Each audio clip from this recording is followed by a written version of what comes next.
Dunia Naila runtuh saat Satya membentak kasar dan menolak membiayai operasi darurat ibunya, tanpa menyadari bahwa istri berhijab yang selalu tampil manis dan penurut ini sebenarnya adalah pemilik sah atas seluruh kekayaan yang selama ini ia nikmati. Naila terdiam bukan karena lemah, melainkan sedang menyiapkan skenario untuk menarik semua fasilitasnya dan membiarkan Satya jatuh miskin dalam semalam. Siapkah Satya menghadapi pembalasan dari istri yang baru saja ia injak harga dirinya? Asal mana nih yang nonton? Coba tulis di komentar ya. Jangan lupa subscribe Cerita Dulu. Suasana kamar tidur kami yang dingin oleh embusan AC seketika pecah saat ponsel di atas nakas bergetar hebat, memecah kesunyian malam yang seharusnya menjadi waktu istirahat paling tenang. Dengan mata yang masih berat karena kantuk, aku meraba permukaan meja kayu yang halus dan mendapati nama ibu berkedip di layar, sebuah panggilan yang jarang sekali terjadi pada pukul 2 dini hari kecuali ada sesuatu yang sangat mendesak. Jantungku mulai berdegup tidak beraturan, memberikan firasat buruk yang menjalar hingga ke ujung jari, membuatku segera menggeser tombol hijau dengan gemetar untuk mendengar suara di seberang sana. Begitu panggilan terhubung, bukan suara ibu yang kudengar, melainkan suara tetangga rumah ibu yang panik, mengabarkan bahwa ibu ditemukan tidak sadarkan diri di lantai dapur dengan napas yang tersengal-sengal. Kabar itu menghantamku bagaikan badai yang datang tiba-tiba, meluluhkan seluruh kekuatan yang aku miliki, hingga aku hampir menjatuhkan ponsel dari genggamanku yang mulai berkeringat dingin. Tanpa membuang waktu, aku segera bangkit dari tempat tidur, mengabaikan rasa lemas di lututku, dan mencoba membangunkan Satya yang masih terlelap dengan sangat nyenyak di sampingku. Aku mengguncang bahunya berkali-kali, memanggil namanya dengan suara parau yang dipenuhi ketakutan, berharap ia akan segera bangun dan memberikan dukungan yang sangat aku butuhkan saat ini. Namun, Satya hanya mengerang pelan, membalikkan badannya membelakangiku seolah-olah guncanganku hanyalah gangguan kecil yang mengusik mimpi indahnya yang berharga di malam yang larut ini. "Mas, bangun Mas. Ibu pingsan dan harus segera dibawa ke rumah sakit sekarang juga. Keadaannya sangat kritis menurut tetangga." Seruku dengan nada yang mulai meninggi karena panik yang luar biasa. Satya akhirnya membuka matanya, namun bukan rasa khawatir yang terpancar, melainkan kilatan kekesalan karena waktu tidurnya terganggu oleh apa yang ia anggap sebagai masalah sepele. Ia mengusap wajahnya dengan kasar, lalu menatapku dengan sorot mata yang dingin, membuat hatiku mencelos melihat betapa tidak pedulinya pria yang seharusnya menjadi pelindung bagi keluargaku ini. Ia hanya bergumam bahwa mungkin ibu hanya kelelahan dan aku tidak perlu berlebihan menanggapi kabar dari tetangga yang mungkin saja hanya membesar-besarkan keadaan yang sebenarnya terjadi. Aku tidak peduli lagi dengan sikap dinginnya. Dengan gerakan cepat, aku segera menuju cermin besar di sudut kamar untuk mengenakan pakaian yang layak dan menutup auratku dengan rapi. Aku meraih pashmina silk berwarna soft rose kesukaanku, melilitkannya dengan cekatan di leher meskipun tanganku masih gemetar hebat karena rasa cemas yang terus membayangi pikiranku. Aku mengenakan knit long dress yang pas di tubuhku, menunjukkan lekuk yang biasanya ia puji. Namun saat ini keindahan itu tidak ada artinya bagiku karena pikiranku sudah berada di ruang UGD bersama ibu. Di balik cermin, aku bisa melihat Satya yang masih terduduk di tepi ranjang, menatapku dengan raut wajah tidak senang seolah-olah kepergianku malam ini adalah sebuah pengkhianatan terhadap kenyamanannya. "Kenapa kamu harus berpakaian serapi itu hanya untuk ke rumah sakit tengah malam begini? Kamu mau pamer kecantikan di depan dokter atau bagaimana?" Sindir Satya dengan suara yang tajam dan menyakitkan, menunjukkan betapa rendahnya cara berpikirnya di saat aku sedang berduka. Aku menarik napas panjang, mencoba menekan amarah yang mulai membara di dadaku, lalu menjawab dengan suara setenang mungkin bahwa ini adalah bentuk penghormatanku terhadap diri sendiri dan keadaan. Aku tidak ingin berdebat, Aku hanya ingin segera sampai ke rumah sakit sebelum terlambat, namun Satya justru menghalangi jalanku di depan pintu kamar dengan tangan yang bersedekap di dada. Ia seolah ingin menunjukkan dominasinya, menuntut penjelasan lebih lanjut padahal setiap detik yang berlalu adalah waktu yang sangat berharga bagi nyawa ibu yang sedang terancam. Akhirnya, dengan penuh keterpaksaan, Satya meraih kunci mobil mewahnya dan berjalan di depanku dengan langkah kaki yang dihentakkan, menunjukkan ketidaksukaannya yang mendalam atas situasi ini. Di dalam mobil yang melaju membelah jalanan kota yang sepi, suasana terasa sangat mencekam karena tak satu pun dari kami yang membuka suara untuk memecah keheningan yang menyesakkan. Aku hanya bisa meremas jemariku sendiri, merapalkan doa-doa dalam hati agar ibu diberikan kekuatan untuk bertahan sampai kami tiba di sana dengan selamat. Satya sesekali mendengus kesal saat harus melewati lampu merah, mengeluhkan betapa besarnya biaya bensin dan energi yang ia buang hanya untuk urusan yang menurutnya bukan menjadi prioritas utamanya sebagai seorang kepala rumah tangga. Setibanya di rumah sakit, aku langsung berlari menuju ruang UGD, meninggalkan Satya yang berjalan santai di belakangku seolah-olah ia sedang mengunjungi sebuah pameran seni daripada tempat darurat. Aku menemukan ibu terbaring lemah di atas brankar dengan wajah seputih kertas dan selang oksigen yang menempel di hidungnya, pemandangan yang seketika membuat air mataku luruh tak tertahankan. Dokter jaga segera menghampiriku dan menjelaskan dengan nada serius bahwa ibu mengalami serangan jantung mendadak dan harus segera menjalani operasi pemasangan ring, atau kondisinya akan semakin memburuk dalam hitungan jam. Biaya deposit yang diminta rumah sakit tidaklah kecil, dan dokter menekankan bahwa tindakan medis harus segera dilakukan tanpa menunggu waktu lebih lama lagi agar nyawa ibu bisa diselamatkan. Aku menoleh ke arah Satya yang baru saja sampai di depan pintu ruang UGD, menatapnya dengan penuh harap agar ia segera mengeluarkan kartu kreditnya untuk membayar biaya deposit tersebut. Namun, apa yang kudapatkan justru di luar nalar. Satya hanya berdiri mematung dengan wajah yang mengeras, seolah-olah permintaan biaya operasi itu adalah serangan pribadi terhadap tabungannya. Ia tidak mendekat untuk menenangkan aku yang sedang terisak, malah menjaga jarak seolah-olah ibu adalah orang asing yang tidak memiliki hubungan apapun dengan kehidupan mewahnya yang selama ini ia banggakan.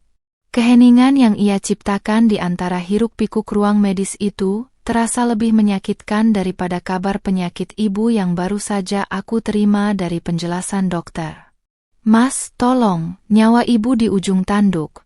Kita harus segera membayar depositnya agar operasi bisa dimulai sekarang juga," ucapku dengan suara bergetar dan penuh permohonan yang tulus di hadapan banyak orang. Satya justru tertawa sinis, sebuah tawa yang terdengar sangat mengerikan di tengah suasana duka, lalu menatapku dengan pandangan meremehkan yang membuat harga diriku sebagai seorang istri hancur berkeping-keping. Ia melangkah maju, mendekatkan wajahnya ke arahku, dan dengan suara yang cukup keras hingga terdengar oleh perawat yang lewat, ia mengucapkan kata-kata yang tidak akan pernah bisa aku lupakan seumur hidupku. Ia menolak mentah-mentah untuk membantu, seolah semua pengabdianku selama ini tidak ada harganya sama sekali di matanya yang dibutakan oleh ketamakan. "Dengar ya, dia itu bukan ibuku. Mertua bukan tanggung jawabku. Apalagi untuk biaya operasi semahal itu, jadi jangan harap aku akan mengeluarkan uang sepeser pun untuknya," bentak Satya dengan suara menggelegar yang membuatku terpaku di tempat, merasa seolah dunia di sekitarku berhenti berputar seketika. Aku terdiam, menatap sosok pria yang kupikir adalah jodoh terbaikku, namun kini ia tampak seperti monster yang tidak memiliki hati nurani sedikit pun di balik wajah tampannya. Dalam keheningan yang panjang itu, aku berhenti menangis. Rasa sakit yang teramat dalam tiba-tiba berubah menjadi dingin yang membeku. Saat itulah aku mulai menyusun rencana besar di dalam kepalaku. Aku tidak akan membalas dengan teriakan, aku akan menyiapkan balasan yang jauh lebih mematikan, dimulai dengan menarik semua kenyamanan yang selama ini ia nikmati dari harta yang sebenarnya adalah milikku.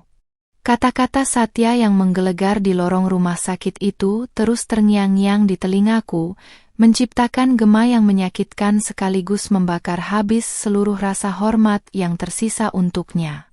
Aku berdiri mematung di bawah lampu neon yang pucat, memperhatikan bagaimana suamiku itu membuang muka dengan angkuh, seolah-olah baru saja menyelesaikan sebuah argumen tentang harga barang belanjaan, bukan tentang nyawa ibuku. Beberapa perawat dan keluarga pasien lain sempat menoleh, memberikan tatapan iba yang justru terasa seperti sembilu yang menyayat kulitku, namun aku tidak membiarkan satu tetes air mata pun jatuh lagi. Aku menarik napas dalam-dalam, merasakan sesak di dada yang perlahan berubah menjadi ketenangan yang dingin, sebuah ketenangan yang biasanya muncul tepat sebelum badai besar menghancurkan segala sesuatu yang dilaluinya. Mas, kamu sadar apa yang baru saja kamu ucapkan di depan ruang ICU ini? Tanyaku dengan nada suara yang sangat rendah, hampir berupa bisikan, namun syarat dengan penekanan yang tajam. Satya justru mendengus, ia malah sibuk merapikan kemeja slim fit birunya yang sedikit kusut dan memeriksa jam tangan mewahnya dengan gestur yang sangat tidak sabar, seolah waktu keberadaannya di sini adalah sebuah kerugian besar. Ia tidak menatap mataku, melainkan menatap ke arah pintu keluar, menunjukkan bahwa pikirannya sudah tidak lagi berada di sana, atau mungkin memang tidak pernah peduli sejak awal kami menginjakkan kaki di gedung ini. Kesombongan yang terpancar dari setiap gerak-geriknya malam ini menjadi bukti nyata bahwa pria yang kucintai selama 3 tahun ini hanyalah sebuah fatamorgana yang aku ciptakan sendiri. Aku sadar sesadar-sadarnya, Naila, dan jangan coba-coba mengajariku tentang tanggung jawab, karena aku sudah cukup lelah bekerja keras untuk menghidupi gaya hidupmu yang mewah itu. Balasnya dengan suara yang masih tinggi, tak peduli pada etika di lingkungan rumah sakit yang tenang. Ia menudingkan jari telunjuknya tepat ke arah wajahku, membuatku harus sedikit mundur agar tidak bersentuhan dengan kulitnya yang kini terasa asing dan menjijikkan bagiku. Ia mulai mengungkit semua biaya yang ia keluarkan untuk rumah kami, mobil, dan pakaian-pakaian mahal yang kupakai, seolah semua itu adalah sedekah yang ia berikan kepada seorang pengemis. Padahal, jauh di dalam lubuk hatinya, atau mungkin di dalam brankas rahasia yang ia pikir tidak kuketahui, tersimpan kebenaran yang akan segera menghancurkan egonya yang setinggi langit itu. Aku menatap penampilanku sendiri sejenak. Knit long dress yang membalut tubuhku dengan sempurna dan pashmina silk yang melilit cantik di leherku ini memang terlihat mahal, namun Satya lupa satu hal yang sangat krusial. Segala kemewahan yang ia pamerkan kepada teman-teman kantornya, mobil sport yang ia kendarai dengan bangga, hingga posisi jabatan tinggi yang ia duduki sekarang, semuanya berakar dari satu sumber yang ia lupakan identitasnya. Ia terlalu asyik menikmati peran sebagai raja di rumah ini, hingga ia lupa bahwa seluruh modal usaha dan aset yang ia kelola adalah warisan mutlak dari almarhum ayahku yang dititipkan kepadaku. Selama ini aku diam dan membiarkannya merasa berkuasa karena aku ingin menjadi istri yang patuh. Namun malam ini, ia sendiri yang telah merobek surat perjanjian tidak tertulis tentang kesetiaan itu. Tanpa berkata apa-apa lagi, aku merogoh tas tangan mungilku dan mengeluarkan sebuah kartu plastik berwarna hitam dengan garis emas yang berkilau di bawah lampu rumah sakit. Kartu itu bukan berasal dari rekening bersama yang ia awasi dengan ketat, melainkan kartu akses khusus ke rekening pribadiku yang saldo di dalamnya bisa membeli 10 mobil yang ia banggakan saat ini tanpa sisa. Aku berjalan melewati Satya yang masih berdiri dengan wajah meremehkan, menuju meja administrasi dengan langkah yang anggun dan mantap meskipun jantungku masih berdenyut nyeri untuk ibu. Aku menggesek kartu itu, menandatangani semua dokumen prosedur operasi darurat, dan memberikan instruksi kepada pihak rumah sakit untuk memindahkan ibu ke ruang perawatan paling eksklusif setelah operasi selesai dilakukan. Satya yang melihatku dari kejauhan tampak mengernyitkan dahi. Ia berjalan menghampiriku dengan langkah cepat dan wajah penuh kecurigaan yang sangat jelas terbaca. Dari mana kamu dapat uang untuk membayar deposit sebesar itu? Kamu meminjam pada siapa? Jangan buat aku malu dengan tumpukan utang yang tidak jelas. Cecarnya dengan nada yang penuh prasangka buruk dan tuduhan yang tidak berdasar. Aku hanya tersenyum tipis, sebuah senyuman yang tidak mencapai mataku, lalu menyimpan kembali kartu hitam itu ke dalam tas tanpa memberikan penjelasan sedikit pun kepadanya. Aku bisa melihat rasa penasaran sekaligus ketakutan mulai membayang di matanya, sebuah retakan kecil pada dinding kesombongannya yang selama ini tampak tidak tertembus oleh apapun. Aku kembali ke depan ruang operasi, duduk di kursi tunggu yang dingin dengan punggung tegak, mengabaikan kehadiran Satya yang kini berdiri dengan gelisah di dekatku. Aku mengeluarkan ponselku, namun bukan untuk menghubungi teman atau kerabat, melainkan mengirimkan pesan singkat kepada pengacara keluarga dan manajer keuangan pribadiku yang sudah bertahun-tahun mengelola aset ayahku. Aku menginstruksikan mereka untuk segera membekukan semua akses rekening operasional perusahaan yang namanya menggunakan namaku, namun selama ini dijalankan oleh Satya secara penuh. Aku juga memerintahkan untuk menyiapkan surat penarikan semua fasilitas kendaraan dan rumah yang secara hukum masih terdaftar atas nama yayasan keluarga besarku, bukan atas nama pribadinya.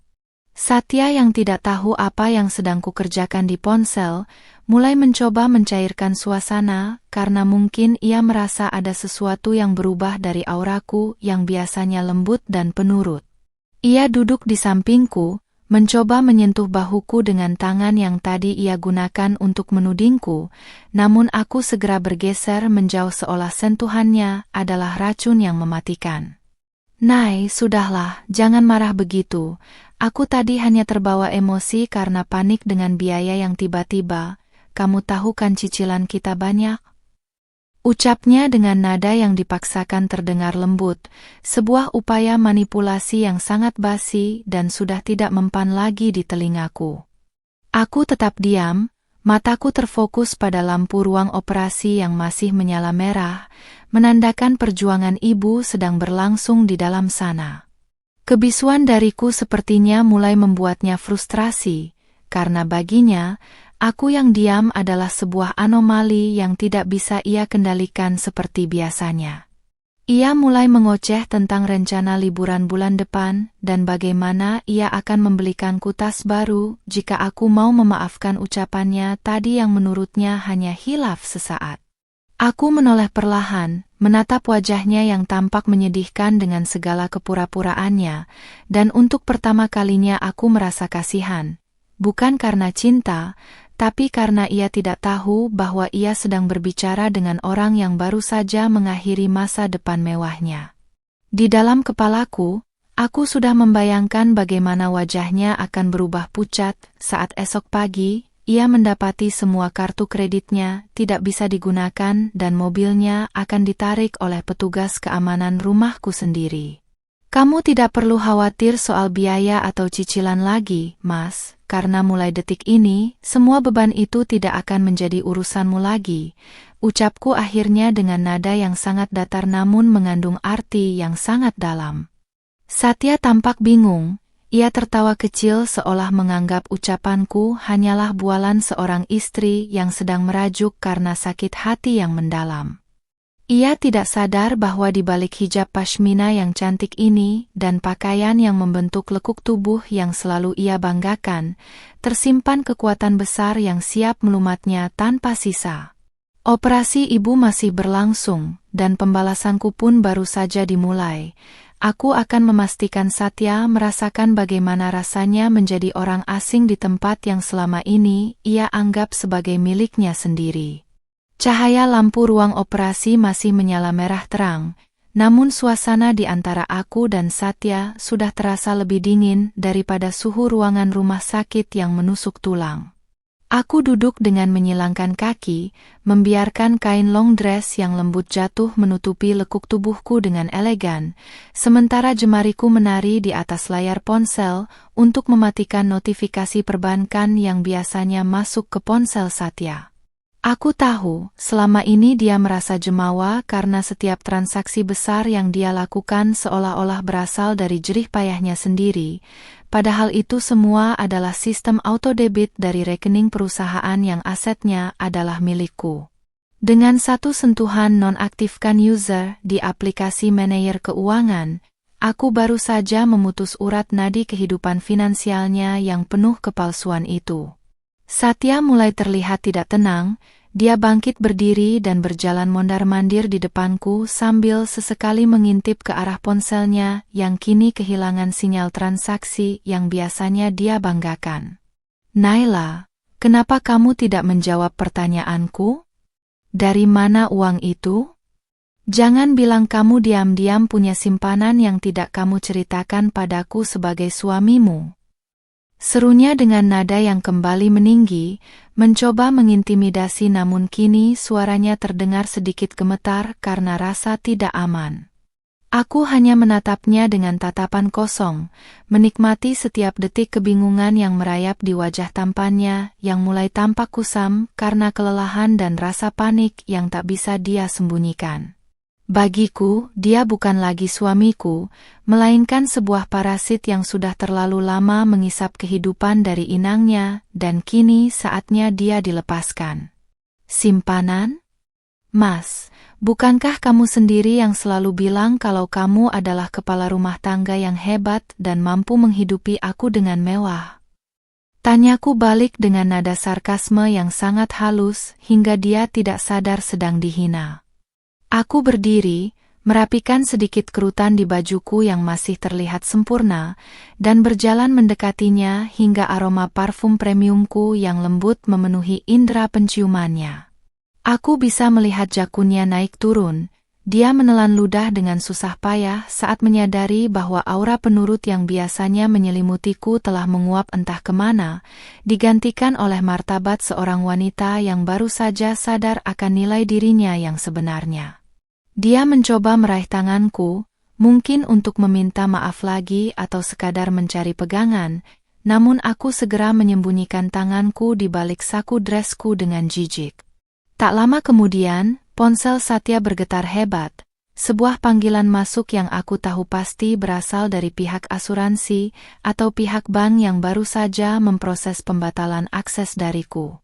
Wajahnya seketika berubah pucat pasi saat dia membaca pesan teks yang masuk secara bertubi-tubi, memberitahukan bahwa kartu kredit limit tingginya telah ditangguhkan untuk sementara waktu demi alasan keamanan.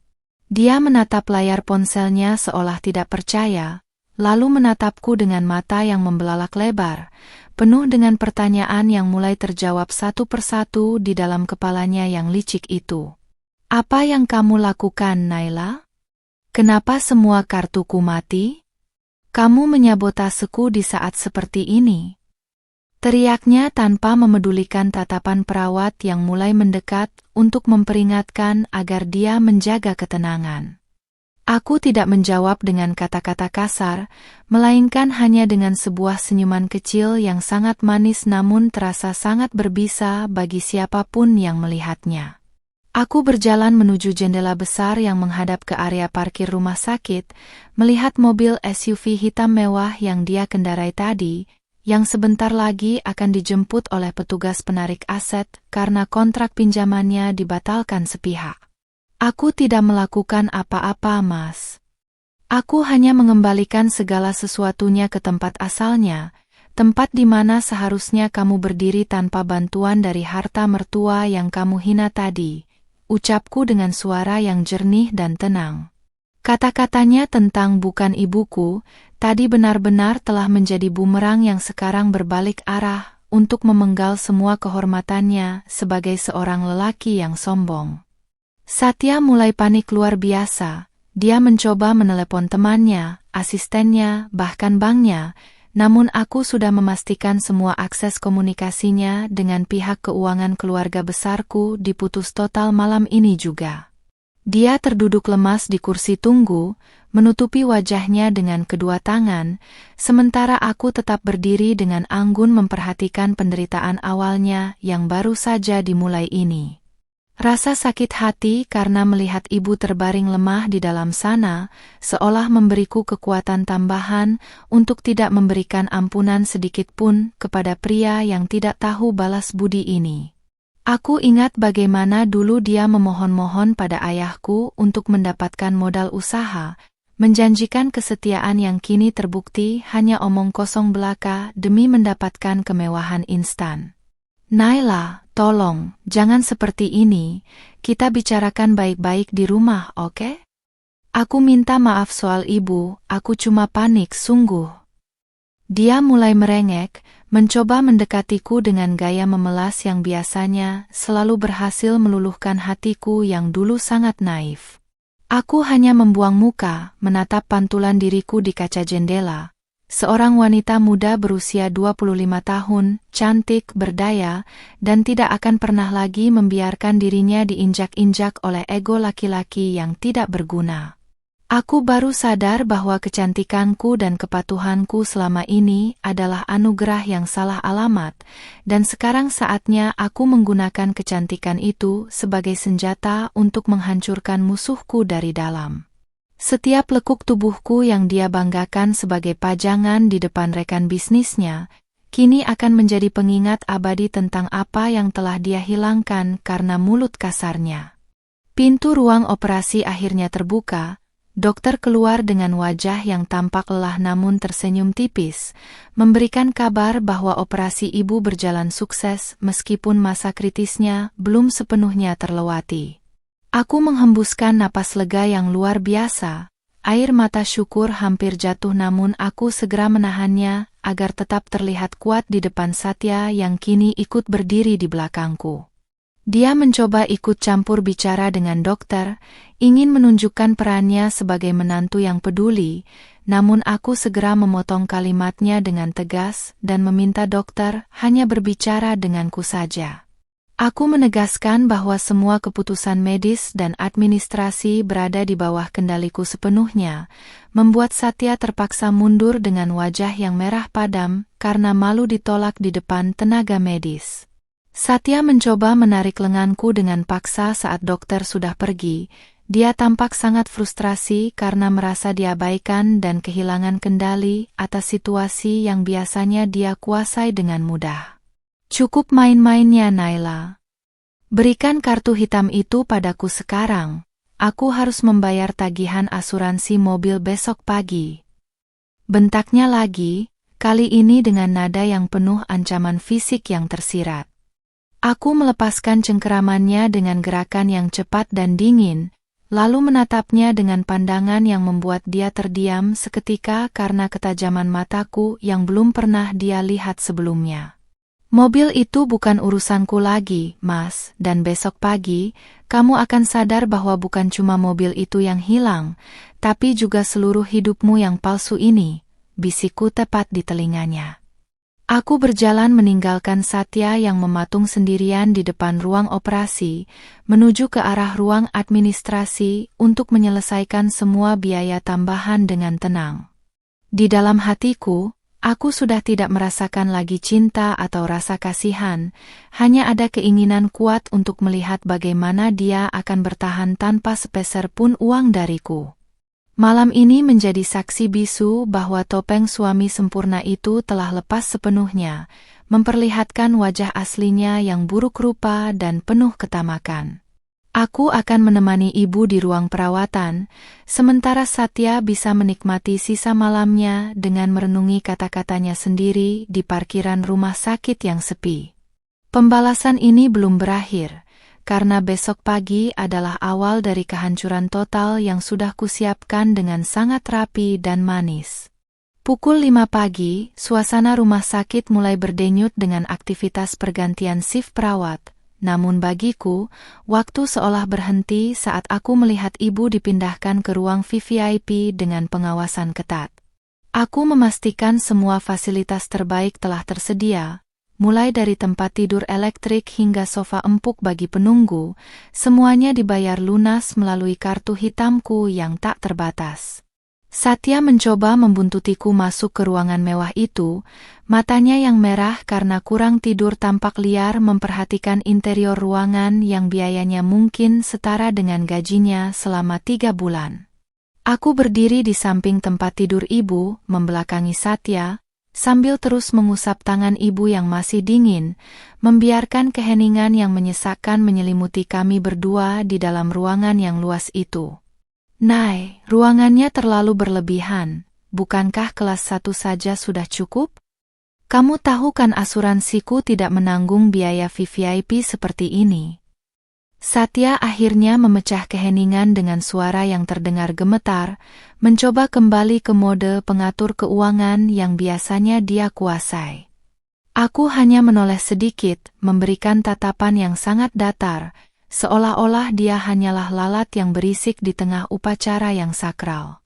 Aku tidak butuh asuransinya, apalagi izinnya, karena sejak 1 jam yang lalu, aku sudah menghubungi pihak bank untuk mencabut posisinya sebagai joint account holder pada rekening-rekening yang selama ini dia gunakan. Dia belum tahu bahwa asuransi mobilnya pun telah dibatalkan secara otomatis, karena rekening sumber dananya sudah tidak aktif lagi atas perintahku. Mas, silakan pulang kalau kamu merasa terbebani dengan kemewahan ini, karena aku tidak meminta kamu membayar sepeser pun, jawabku dengan nada yang sangat tenang namun menusuk tepat ke jantung egonya. Satya mendengus keras, dia berjalan mendekat dan mencoba meraih pundakku, namun aku segera berkelit dengan gerakan anggun yang membuatnya hanya meraih udara kosong. Ada kilatan amarah di matanya, tapi ada juga ketakutan yang mulai tumbuh saat dia menyadari bahwa pashmina silk dan knit dress yang kupakai tetap terlihat rapi meskipun aku telah melewati malam yang sangat panjang. Baginya, kecantikanku sekarang tampak mengancam, seolah-olah setiap helai benang yang kukenakan adalah saksi bisu atas kebohongannya yang mulai terkuak satu persatu. Karena merasa tidak dianggap, Satya memutuskan untuk pulang dengan alasan ingin mandi dan bersiap ke kantor, sebuah rutinitas yang dia anggap sebagai tempat pelariannya yang paling aman. Dia sempat mengancam akan membicarakan sikap burukku ini kepada keluarganya, berharap aku akan takut dengan tekanan dari mertua yang sama-sama tamaknya dengan dia. Aku hanya tersenyum tipis saat melihatnya berjalan keluar dengan langkah angkuh, padahal aku tahu di area parkir nanti, dia akan mendapati kejutan pertama yang telah kusiapkan. Aku telah menginstruksikan asisten pribadiku untuk memblokir kunci remote mobil SUV mewah itu secara sistemik melalui aplikasi pelacak kendaraan yang terpasang di ponselku. Begitu Satya menghilang di balik pintu, aku segera membuka lemari kecil di sudut ruang VVIP yang tadi sudah diantarkan oleh supir pribadiku secara diam-diam. Di dalamnya bukan berisi pakaian ganti biasa, melainkan sebuah kotak besi kecil berisi dokumen-dokumen penting yang selama ini kusimpan rapat di balik lemari pakaianku di rumah. Ada akta pendirian perusahaan, sertifikat tanah rumah yang kami tempati, dan surat kuasa penuh atas semua aset almarhum ayahku yang tidak pernah kuberitahukan detailnya pada Satya. Selama ini dia hanya tahu aku punya sedikit tabungan warisan. Dia tidak pernah tahu bahwa dia sebenarnya hanyalah pegawai di perusahaan yang secara hukum adalah milik istrinya sendiri secara mutlak. Aku mengambil ponsel dan membuka rekaman kamera CCTV tersembunyi yang kupasang di ruang kerja rumah kami sebulan yang lalu, saat aku mulai merasa ada yang aneh dengan pengeluaran perusahaan. Di layar ponsel, aku melihat rekaman Satya yang sedang tertawa bersama seorang wanita di ruang tamu kami saat aku sedang mengunjungi ibu minggu lalu. Wanita itu adalah sekretarisnya, dan mereka terlihat sangat intim sambil membahas bagaimana cara mengalihkan dana proyek untuk membeli apartemen atas nama pribadi Satya. Tanganku mengepal kuat melihat pengkhianatan yang begitu nyata, namun aku segera mengatur napas agar tidak meledak dalam kemarahan yang sia-sia, karena rencana pembalasanku harus tetap berjalan dengan elegan. Jadi ini alasan kamu bilang ibu bukan tanggung jawabmu, Mas? Karena uangnya sudah kamu alokasikan untuk wanita lain. Bisikku lirih sambil menatap layar ponsel yang menampilkan bukti kebejatan suamiku. Rasa sakit hati yang tadinya terasa seperti bara api kini telah membeku menjadi es yang sangat keras, mematikan segala sisa cinta yang mungkin masih tertinggal di sudut hatiku. Aku segera mengirimkan potongan video tersebut ke pengacaraku sebagai bukti tambahan untuk gugatan cerai dan tuntutan penggelapan dana perusahaan yang akan kulayangkan segera. Tidak akan ada lagi Naila yang manis dan penurut, yang ada hanyalah seorang pemilik sah yang sedang membersihkan rumahnya dari hama yang merusak. Aku berdiri di depan cermin besar di ruangan itu, merapikan hijabku dan memastikan penampilanku tetap terlihat sempurna dan berkelas di mata siapapun yang melihatnya. Umurku baru 25 tahun, jalan hidupku masih sangat panjang, dan aku tidak akan membiarkan masa mudaku habis hanya untuk melayani pria parasit seperti Satya. Dengan tubuh yang tetap terjaga dan wajah yang sering disebut imut oleh orang lain, aku punya modal lebih dari cukup untuk memulai hidup baru yang jauh lebih bermartabat. Aku akan menunjukkan pada dunia bahwa wanita berhijab yang tampak lembut bisa menjadi sangat mematikan saat harga dirinya dan orang tuanya diinjak-injak tanpa ampun. Tak lama kemudian, ponselku bergetar, ada pesan dari Satya yang isinya penuh dengan makian, karena mobil SUV itu tidak bisa dinyalakan dan kartu parkirnya ditolak oleh sistem. Dia menuduhku telah melakukan sihir atau sabotase gila, menunjukkan betapa paniknya dia saat fasilitas yang selama ini dia anggap miliknya tiba-tiba berkhianat padanya. Aku hanya membalas pesannya dengan satu kalimat singkat, mungkin mobil itu tahu siapa pemilik aslinya, sama seperti aku yang baru tahu siapa kamu sebenarnya. Setelah itu, aku memblokir nomornya untuk sementara waktu agar aku bisa fokus merawat ibu tanpa gangguan dari suara kasarnya yang menjijikkan itu. Aku kembali duduk di kursi samping tempat tidur ibu, memandangi wajah tenangnya yang sedang tertidur, karena pengaruh obat bius pasca operasi. Aku berjanji dalam hati, setelah ibu sembuh, kami akan pindah ke rumah baru dan meninggalkan semua kenangan pahit ini bersama Satya yang akan membusuk di pengadilan. Biarlah dia berteriak-teriak di parkiran rumah sakit seperti orang gila, karena itu hanyalah permulaan dari penderitaan panjang yang akan dia lalui tanpa harta dan tanpa harga diri. Aku adalah Naila, dan hari ini, aku bukan lagi istri yang bisa dibentak, melainkan badai yang akan menyapu bersih semua kebohongan di hidupku.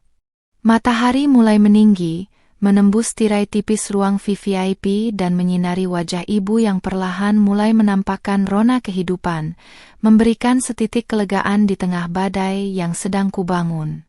Aku tidak membuang waktu, sambil menunggu ibu benar-benar sadar, aku menghubungi Pak Baskoro, pengacara kepercayaan almarhum ayah yang sudah seperti paman sendiri bagiku. Dalam percakapan telepon yang singkat namun padat, aku memberikan instruksi tegas untuk mengaktifkan klausul darurat dalam surat wasiat ayah yang selama ini aku biarkan tertidur. Klausul itu secara otomatis akan menarik kembali seluruh wewenang pengelolaan aset jika ditemukan indikasi penyalahgunaan dana atau perilaku yang mencemarkan nama baik keluarga besar kami. Pak Baskoro terdengar terkejut, namun ia segera menangkap nada dingin dalam suaraku dan berjanji akan menyelesaikan semua berkas pembatalan kuasa Satya sebelum jam makan siang tiba.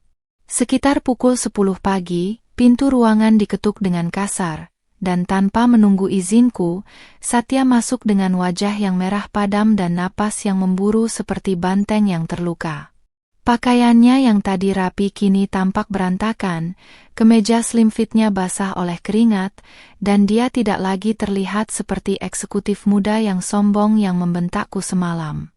Dia berjalan mendekat ke arahku dengan langkah besar, Namun aku tetap duduk tenang di samping ibu, bahkan tidak mengalihkan pandanganku dari layar tablet yang sedang menampilkan laporan keuangan perusahaan yang telah dimanipulasi.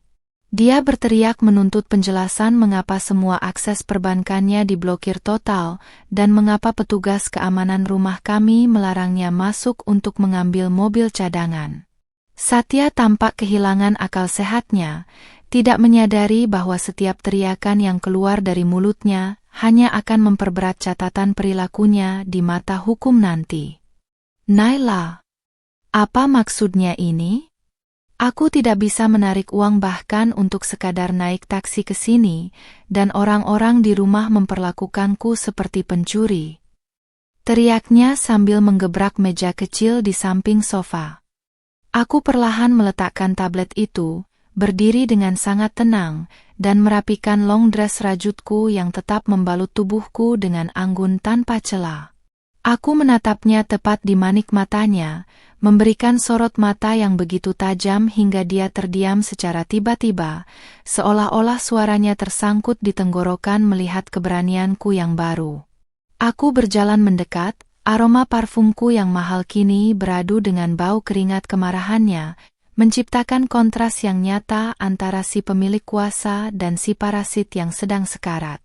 Aku tidak lagi merasa takut, yang ada hanyalah rasa jijik melihat pria yang selama ini hidup mewah dari keringat keluarga yang baru saja dia campakkan nyawanya. Mas, bukankah kamu bilang mertua bukan tanggung jawabmu? Jadi aku berpikir, jika ibu bukan tanggung jawabmu, maka harta yang berasal dari keluarga ibu pun tentu bukan hakmu. Jawabku dengan nada bicara yang sangat rendah namun penuh dengan penekanan di setiap katanya. Satya tertawa sumbang, sebuah tawa putus asa yang mencoba menutupi rasa takutnya yang mulai memuncak saat dia menyadari arah pembicaraanku.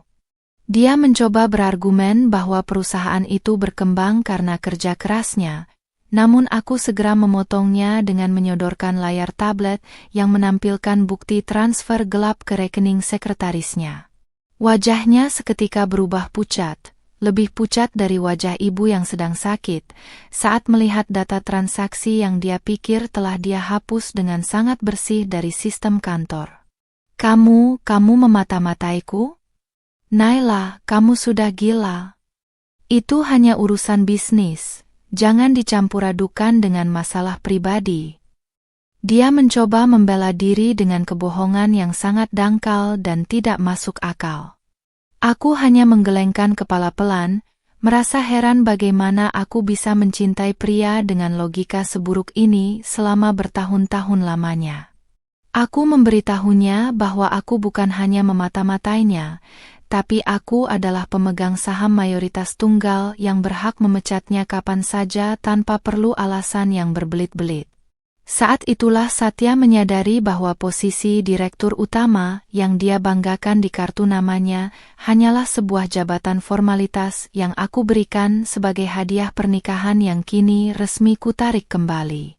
Satya mulai berubah haluan, dia mencoba berlutut di depanku, memegang ujung dresku dengan tangan yang gemetar, mencoba menggunakan taktik manipulasi emosional yang biasanya mempan padaku.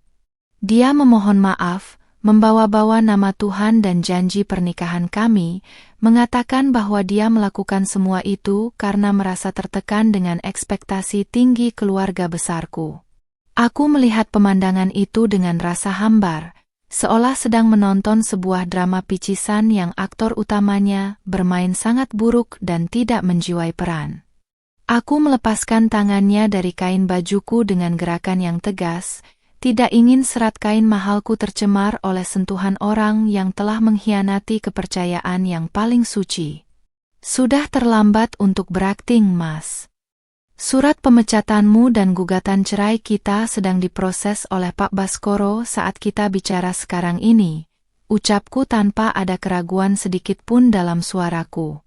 Mendengar nama Pak Baskoro, Satya langsung terduduk lemas di lantai marmer ruang VVIP itu, karena dia tahu siapapun yang berurusan dengan pengacara itu tidak akan pernah keluar dengan kemenangan. Dia mulai meracau tentang bagaimana dia akan hidup, tentang cicilan apartemen rahasianya, dan tentang gaya hidupnya yang akan hancur seketika jika aku benar-benar melepaskannya. Aku hanya menatapnya dari atas ke bawah, melihat betapa kecilnya dia tanpa semua atribut mewah yang aku pinjamkan selama ini, benar-benar sosok yang tidak berarti. Aku kembali duduk dan meraih ponselku, mengabaikan sosok yang hancur di lantai itu, seolah dia hanyalah barang bekas yang harus segera dibuang ke tempat sampah. Aku mengirim pesan kepada tim keamanan rumah sakit untuk segera mengawal Satya keluar dari gedung ini, karena keberadaannya mulai mengganggu ketenangan pasien di ruang VVIP. Satya mencoba bangkit dan berteriak lagi, memaki-makiku dengan kata-kata kasar yang menunjukkan jati dirinya yang asli sebagai pria yang tidak memiliki kelas sedikit pun. Namun, sebelum dia sempat mendekatiku, 2 orang petugas keamanan bertubuh tegap sudah masuk ke dalam ruangan dan memegang lengannya dengan kuat, menyeretnya keluar dari hadapanku. Di koridor, aku masih bisa mendengar suaranya yang meronta dan mengancam akan menghancurkanku, namun suaranya perlahan menjauh dan hilang ditelan kebisingan rumah sakit. Aku menghela napas panjang, merasakan beban berat yang selama ini menumpuk di pundakku perlahan-lahan mulai terangkat satu persatu dengan sangat melegakan. Aku melihat ke arah cermin, mematut diri sekali lagi. Wajahku yang cantik dan imut ini kini tampak lebih dewasa dan memiliki karakter yang jauh lebih kuat daripada sebelumnya. Aku tidak lagi butuh pengakuan dari pria manapun untuk merasa berharga, karena aku baru saja membuktikan bahwa aku mampu berdiri tegak di atas kakiku sendiri. Langkah catur pertamaku telah selesai, dan Satya kini sudah kehilangan benteng dan menteri-nya dalam sekali gerak yang mematikan dan tidak terduga. Sekarang aku hanya perlu menunggu ibu pulih sepenuhnya, agar dia bisa menyaksikan sendiri bagaimana putrinya membersihkan duri-duri dalam hidup mereka dengan tangan yang bersih. Aku mencium kening ibu dengan lembut, membisikkan bahwa semuanya akan baik-baik saja dan tidak akan ada lagi orang yang berani membentaknya atau merendahkan martabat kami. Pembalasan ini masih berada di tahap awal, karena aku ingin Satya merasakan penderitaan yang perlahan, hingga dia benar-benar merangkak di bawah kakiku meminta ampunan yang tidak akan pernah kuberikan. Kepergian Satya yang diseret paksa oleh petugas keamanan meninggalkan keheningan yang luar biasa lega di dalam ruang VVIP ini, seolah udara yang tadinya beracun kini kembali murni. Aku duduk kembali di samping ibu, mengamati ritme napasnya yang kian stabil, sementara jemariku dengan lincah membuka aplikasi perbankan korporat untuk memantau efek domino dari instruksiku. Dalam hitungan menit, sistem melaporkan bahwa 3 kartu kredit korporat yang dipegang Satya telah ditolak saat ia mencoba melakukan transaksi di sebuah gerai kopi di lobi rumah sakit. Aku bisa membayangkan betapa malunya dia sekarang, berdiri di depan kasir dengan antrean panjang di belakangnya, sementara kartu-kartu mewahnya tak lebih dari sekadar kepingan plastik tak berharga. Ini hanyalah puncak gunung es dari kehancuran yang telah aku rancang untuknya sebagai balasan atas setiap air mata yang kucurkan semalam. Ponselku bergetar tanpa henti, menampilkan rentetan pesan singkat dari Satya yang isinya mulai beralih dari makian kasar menjadi permohonan yang menyedihkan, sebuah pola yang sudah sangat bisa kutebak. Dia mengeluh bahwa dia tidak bisa membayar biaya parkir, tidak bisa memesan transportasi daring, dan bahkan saldo dompet digitalnya yang tertaut pada rekening utama perusahaan telah kukosongkan. Aku tidak membalas satupun dari pesan itu, melainkan hanya menyimak setiap kata yang masuk sebagai bahan dokumentasi tambahan bagi pengacaraku untuk membuktikan ketergantungan finansialnya yang absolut. Pria yang semalam merasa begitu digdaya hingga tega menghina mertuanya sendiri, kini terkapar tak berdaya hanya karena kehilangan akses ke dompet istrinya. Sungguh ironis melihat bagaimana maskulinitas yang ia agung-agungkan runtuh seketika saat fasilitas kemewahan itu kutarik dari genggamannya. Tak lama kemudian, Pak Baskoro mengirimkan dokumen digital yang mengonfirmasi bahwa rumah mewah yang kami tempati di kawasan elit Jakarta Selatan telah resmi dikosongkan dari status izin huni bagi Satya. Aku telah memerintahkan staf rumah tangga untuk mengemas seluruh pakaian dan barang pribadi Satya ke dalam koper-koper murah dan meletakkannya di pos penjagaan depan tanpa ampun. Tidak ada lagi kasur empuk dengan spray sutra. Tidak ada lagi pelayan yang menyiapkan sarapan di meja jati, dan tentu saja tidak ada lagi akses ke ruang kerja pribadinya yang penuh dengan berkas rahasia. Aku ingin dia merasakan bagaimana rasanya menjadi orang asing di tempat yang selama ini ia klaim sebagai hasil kerja kerasnya, padahal cicilannya pun dibayar oleh yayasan ayahku. Malam ini, dia harus belajar mencicipi dinginnya lantai atau murahnya penginapan pinggiran yang sesuai dengan isi dompetnya yang sekarang kosong melompong. Kabar kehancuran Satya pun mulai merambat ke kantor pusat perusahaan kecantikanku, tempat di mana dia merasa menjadi raja kecil selama 2 tahun terakhir. Manajer HRD melaporkan bahwa Satya sempat datang mengamuk karena akses sidik jarinya ditolak di pintu masuk lantai eksekutif, menciptakan kegaduhan di depan staf yang selama ini ia intimidasi.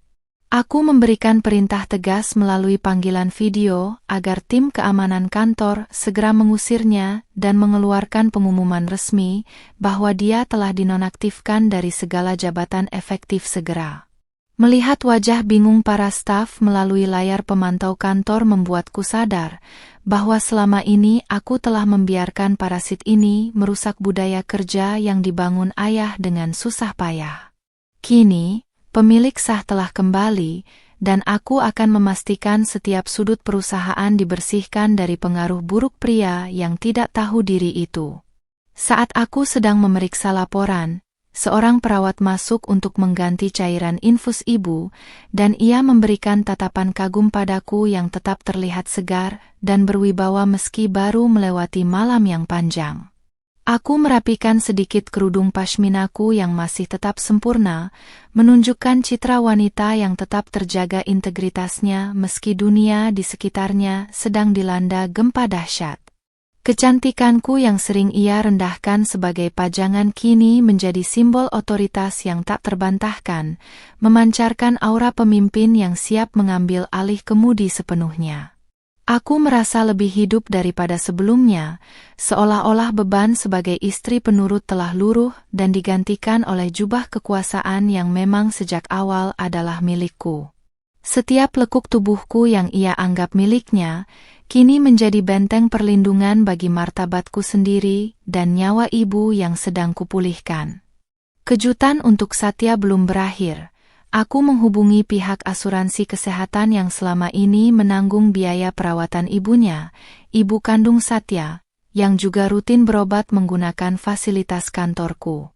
Aku memberikan instruksi untuk menurunkan kelas perawatannya ke kelas terendah yang tersedia, karena jika dia menganggap ibuku bukan tanggung jawabnya, maka aku pun tidak punya kewajiban moral untuk membiayai kemewahan ibunya. Terdengar kejam, namun ini adalah pelajaran tentang timbal balik yang harus ia telan bulat-bulat agar dia tahu bahwa setiap ucapan memiliki konsekuensi finansial yang nyata. Aku tidak menghentikan perawatannya, karena aku masih memiliki hati nurani, namun aku menghentikan kemanjaan yang selama ini dinikmati keluarganya di atas penderitaan keluargaku. Biarlah ibunya bertanya-tanya mengapa ruangannya berpindah, dan biarlah Satya yang harus memutar otak mencari biaya tambahannya sendiri jika ia memang merasa pria hebat. Siang itu, asisten pribadiku datang membawa laporan bahwa sekretaris Satya, wanita yang menjadi selingkuhannya, juga telah mengundurkan diri secara terburu-buru setelah mendengar Satya dipecat. Rupanya, cinta yang mereka agung-agungkan di belakangku itu hanya sebatas tebalnya dompet yang kini telah kusegel rapat-rapat tanpa sisa. Aku hanya tertawa kecil mendengar kabar itu, sebuah tawa yang penuh kemenangan karena segala sesuatu yang dibangun di atas pengkhianatan akan runtuh seiring hilangnya sumber dana. Wanita itu tentu tidak bodoh. dia tidak akan mau mendampingi pria pengangguran yang bahkan untuk membayar parkir mobil saja harus mengemis di lobi rumah sakit. Pengkhianatan Satya tidak hanya menghancurkan pernikahannya, tapi juga menghancurkan harga dirinya di depan wanita yang ia pikir sangat mencintainya itu. Aku berdiri di dekat jendela besar ruang VVIP, melihat ke bawah ke arah gerbang rumah sakit di mana aku bisa melihat sosok pria yang sangat mirip dengan Satya sedang berdiri di trotoar sambil menenteng satu tas kecil. Dia tampak kebingungan, mencoba menghentikan taksi namun taksi-taksi itu terus berlalu karena dia tidak terlihat seperti orang yang mampu membayar dengan uang tunai. Tidak ada lagi sopir pribadi yang membukakan pintu, tidak ada lagi mobil mewah yang mengilap, hanya ada terik matahari dan debu jalanan yang menyambut hidup barunya yang kelam. Di momen itu, aku merasa benar-benar bebas, seolah-olah rantai yang mengikat leherku selama ini telah putus dan aku bisa terbang setinggi yang aku mau. Aku tidak lagi memikirkan bagaimana perasaannya, karena dia sendiri yang memilih untuk memutuskan ikatan itu dengan bentakan kasarnya semalam. Ibu perlahan mulai membuka matanya, dan hal pertama yang kulihat adalah senyum lemahnya yang sangat tulus, seolah ia tahu bahwa badai telah berlalu dan kami aman sekarang. Aku menggenggam tangannya erat, membisikkan bahwa Satya sudah pergi dan tidak akan pernah kembali lagi untuk menyakiti atau merendahkan kami dengan mulut kotornya. Air mata haru mengalir di sudut mata ibu, ia mengangguk pelan seolah memberikan restu atas segala tindakan tegas yang telah aku ambil untuk melindungi keluarga kami. Kekuatan yang kuterima dari tatapan ibu membuatku semakin yakin bahwa pembalasan ini bukan sekadar tentang dendam, melainkan tentang penegakan keadilan yang sudah terlalu lama tertunda. Kami adalah dua wanita yang kuat, dan kami akan membangun kembali kejayaan kami tanpa perlu ada pria parasit yang menjadi beban di punggung kami. Aku menutup hari itu dengan menandatangani berkas terakhir yang akan dikirimkan oleh jurusita ke alamat sementara Satya, sebuah dokumen resmi penutupan seluruh akses hidup mewahnya. Mulai besok, namanya tidak akan lagi tertera di kartu manapun, wajahnya tidak akan lagi disambut di kantor manapun, dan suaranya tidak akan lagi berani membentakku. Aku adalah Naila, wanita berusia 25 tahun yang baru saja membuktikan bahwa kelembutan dan hijabku bukanlah tanda kelemahan, melainkan selubung dari kekuatan yang bisa menghancurkan kerajaan palsu seorang pria. Malam ini aku akan tidur dengan tenang di samping ibu, sementara Satya harus belajar bagaimana caranya bertahan hidup di dunia nyata yang tidak mengenal ampun bagi pria sombong yang tidak tahu balas budi. Babak baru hidupku baru saja dimulai dan kali ini, akulah yang memegang pena untuk menuliskan akhir ceritanya. Keheningan malam di ruang VVIP ini seharusnya memberiku ketenangan, namun pikiranku kembali terusik saat asisten pribadiku mengirimkan sebuah folder digital berisi hasil audit mendalam yang baru saja selesai dilakukan. Aku duduk di sofa kulit yang empuk, menyilangkan kaki dalam balutan dress rajutku yang tetap rapi, sambil menatap layar tablet yang menampilkan rincian transaksi yang jauh lebih gelap dari sekadar pengalihan dana proyek. Di sana tertera bahwa Satya tidak hanya mencuri uang perusahaan, tapi dia juga telah menjaminkan salah satu aset tanah peninggalan ayahku untuk pinjaman pribadi yang nilainya sangat fantastis. Dadaku bergemuruh hebat, bukan karena cinta yang tersisa, tapi karena keberaniannya menyentuh harta suci keluarga yang seharusnya menjadi masa depan ibu dan aku. Aku menarik napas dalam-dalam, mencoba menenangkan gemuruh di dadaku agar tidak mengganggu istirahat ibu yang sedang dalam masa pemulihan kritis. Jemariku yang gemetar mulai menggeser layar lebih jauh, menemukan bukti bahwa pinjaman itu digunakan untuk membiayai gaya hidup mewah wanita simpanannya, termasuk sebuah apartemen di pusat kota. Rupanya, selama aku sibuk merawat ibu yang sakit-sakitan setahun terakhir, Satya justru berpesta di atas penderitaan kami dengan menggunakan nama besarku untuk mendapatkan kepercayaan bank. Setiap rupiah yang ia habiskan untuk wanita itu adalah tetesan keringat ayahku yang ia injak-injak tanpa rasa bersalah sedikit pun di belakang punggungku. Kebencian yang membeku kini mulai mencair menjadi amarah yang terkendali, sebuah energi yang justru membuatku semakin fokus untuk menghancurkannya hingga ke akar-akarnya. Aku segera menghubungi kembali Pak Baskoro melalui pesan singkat, memintanya untuk menambahkan tuntutan tindak pidana pemalsuan dokumen dan penggelapan aset dalam gugatan kami. Aku tidak akan membiarkan Satya hanya jatuh miskin. Aku ingin melihatnya mengenakan seragam oranye di balik jeruji besi sebagai penebusan atas pengkhianatannya yang sangat dalam. Penampilanku yang tampak manis dan imut ini mungkin menipu banyak orang, tapi di dalamnya kini bersemayam tekad seorang wanita yang tak akan memberi ampun pada pengkhianat. Tak lama setelah pesan terkirim, ponselku kembali berdering dari nomor yang tidak kukenal, dan saat aku mengangkatnya, suara wanita yang terdengar asing namun penuh kepanikan menyapa telingaku. Itu adalah sekretaris Satya. Wanita yang di rekaman CCTV tampak begitu mesra dengannya, kini memohon-mohon padaku untuk tidak menyeretnya ke jalur hukum. Dia mengaku bahwa Satya telah membohonginya dengan mengatakan bahwa aku adalah istri yang jahat dan kami sedang dalam proses perceraian sejak lama, sehingga dia merasa tidak bersalah. Aku hanya mendengarkan ocehannya dengan tatapan dingin ke arah jendela, merasa muak dengan drama murahan yang ia mainkan demi menyelamatkan kulitnya sendiri setelah sumber uangnya kering. Jika kamu ingin selamat, serahkan semua bukti transfer dan dokumen yang ditandatangani Satya atas namaku sekarang juga ke kantorku, ucapku dengan suara yang sangat tenang namun penuh ancaman yang nyata. Wanita itu terdiam sejenak. Lalu dengan suara terbata-bata ia berjanji akan memberikan segalanya asal aku tidak melaporkannya kepada pihak kepolisian besok pagi. Aku menutup telepon tanpa menunggu jawaban lebih lanjut, menyadari bahwa pengkhianat akan selalu dikhianati oleh sesamanya saat situasi mulai menjepit mereka.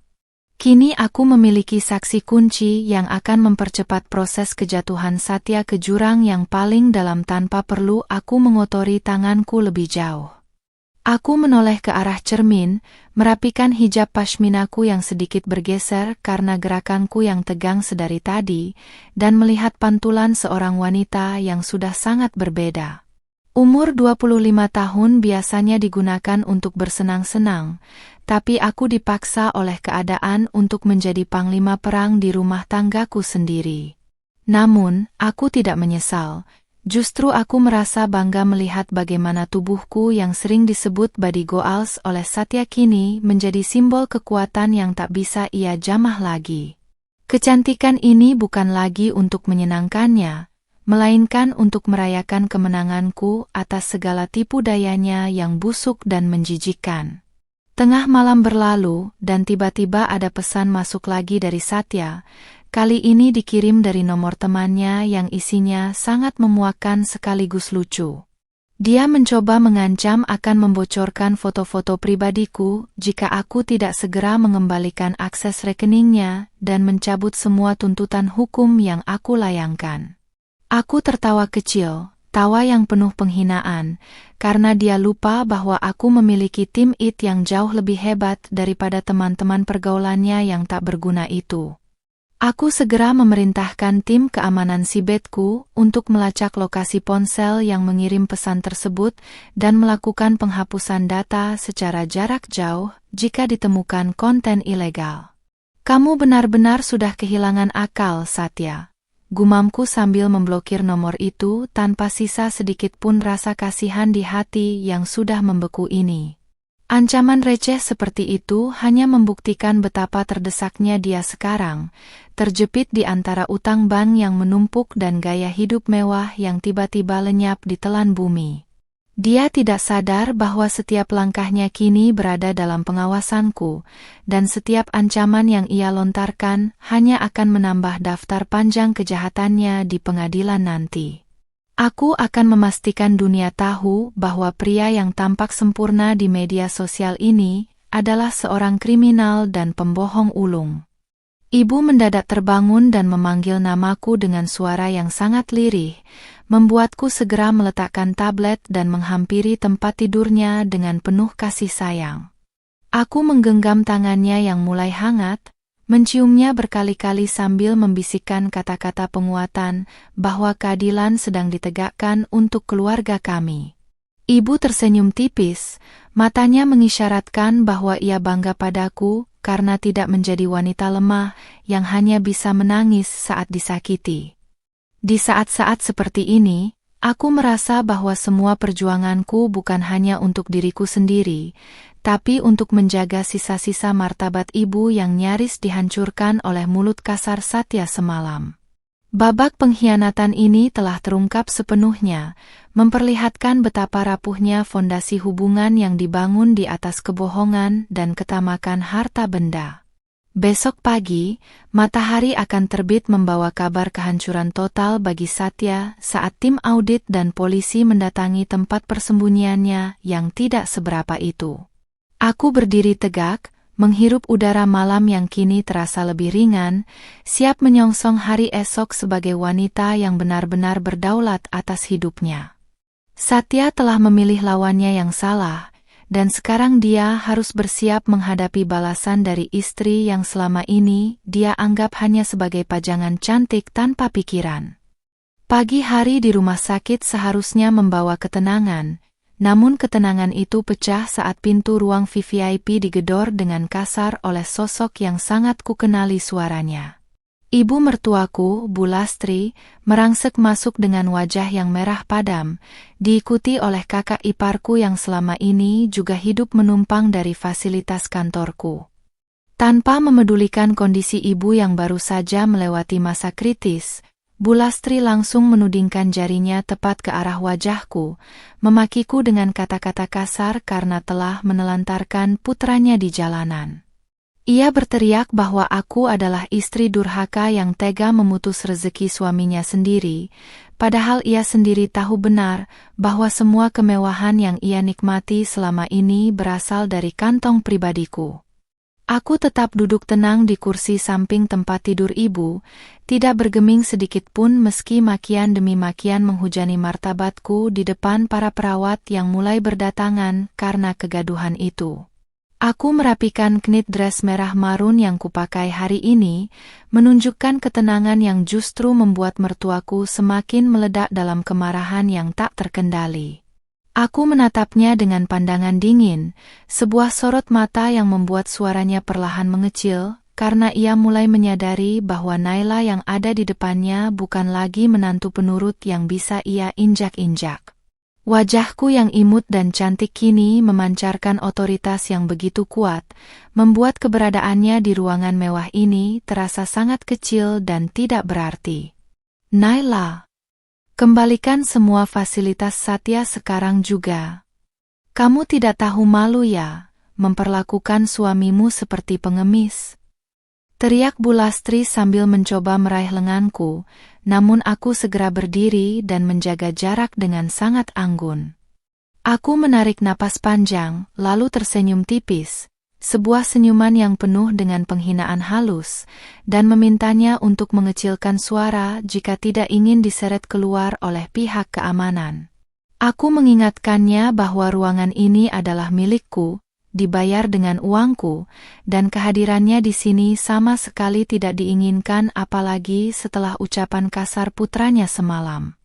Kebenaran yang kuucapkan dengan nada datar itu seolah-olah menjadi tamparan keras yang membungkam mulutnya seketika di hadapan orang banyak.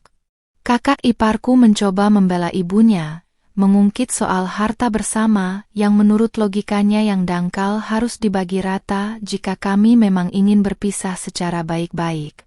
Aku tertawa kecil, tawa yang terdengar sangat merdu namun mematikan, sembari mengeluarkan map berisi bukti-bukti aliran dana yang digunakan Satya untuk membiayai cicilan rumah pribadi mereka di kampung. Aku menunjukkan bahwa setiap sen yang mereka gunakan selama 2 tahun terakhir adalah uang perusahaan yang dicuri Satya melalui pemalsuan tanda tanganku, yang berarti mereka semua adalah penikmat hasil kejahatan. Wajah mereka berdua seketika berubah pucat pasi, menyadari bahwa posisi mereka sekarang bukan lagi sebagai penuntut, melainkan sebagai calon tersangka jika aku memutuskan untuk melaporkannya ke polisi. Jika Satya menganggap ibuku bukan tanggung jawabnya, maka aku pun merasa kalian berdua bukan lagi bagian dari hidupku yang layak untuk dibiayai, ucapku dengan suara yang jernih dan tegas. Aku memberitahu Bu Lastri bahwa mulai jam 2 siang nanti, rumah yang ia tempati di kampung akan didatangi petugas bank karena Satya sudah menunggak cicilan selama 3 bulan menggunakan dana yang seharusnya untuk operasional kantorku. Ia langsung terduduk lemas di sofa VVIP, menangis histeris meratapi nasibnya, namun air matanya tidak lagi memiliki kekuatan untuk meluluhkan hatiku yang sudah sekeras baja. Rasa kasihan yang dulu selalu membuatku memberikan uang tambahan pada mereka, kini telah lenyap tanpa sisa, digantikan oleh rasa keadilan yang tak tergoyahkan.